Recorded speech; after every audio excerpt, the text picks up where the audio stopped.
everyone and welcome to my channel. Today I'm going to show you how I made these really cool Borderlands inspired treats. So let's start with the rock crystals that you find in caustic caverns. For this recipe I put half a cup of water, 3/4 cup of corn syrup, and 2 cups of sugar.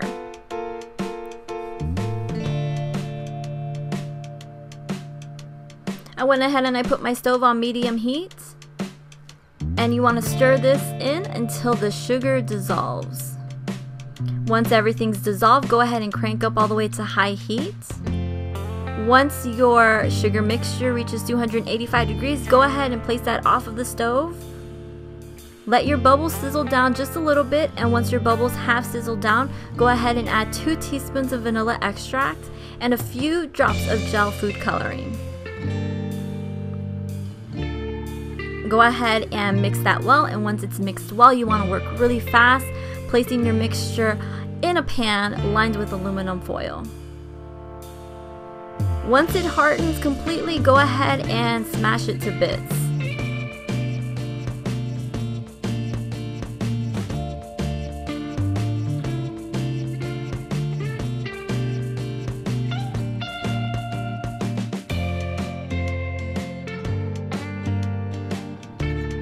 Now, to keep this a little bit more Borderlands themed, I bought this tin can from Michael's and I splattered black paint over the lid of my can.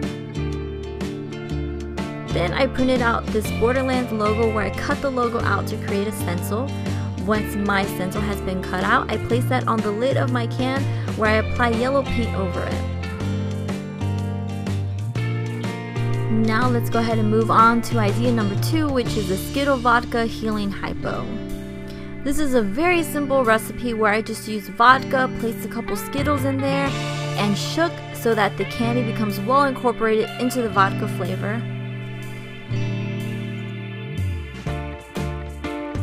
Now I let my mixture set for about 24 hours, and once you let it set, these tiny little particles of candy will be floating in within your mixture.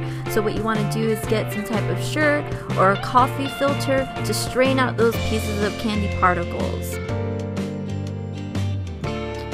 Now, I'm really sorry that I couldn't provide you guys with the really good DIY on how I made my healing hypo, but kind of just to give you the rundown, I used a shish kebab stick and I painted that gray to act as a syringe. Then I cut the tip of that shish kebab stick and I hot glued it to the cap of my test tube. Now, the reason why I was able to provide you with the DIY is because my dad kind of took this project as his own. But what he did was he took PVC pipe and he basically cut pieces of it to create the healing hypo with the Driscoll tool. Then we just dirty painted it with blacks, grays, and whites. And there you have it. That's how we made our healing hypo, but you can use anything. It doesn't have to be that difficult. You can go to your hardware store, buy cool parts that you can super glue on your test tube. You can make it out of clay, you can make it out of paper. You can really be creative with this. Now, the test tubes that I bought, the materials, and the instructions will be in the description box below. Thank you guys so much for watching.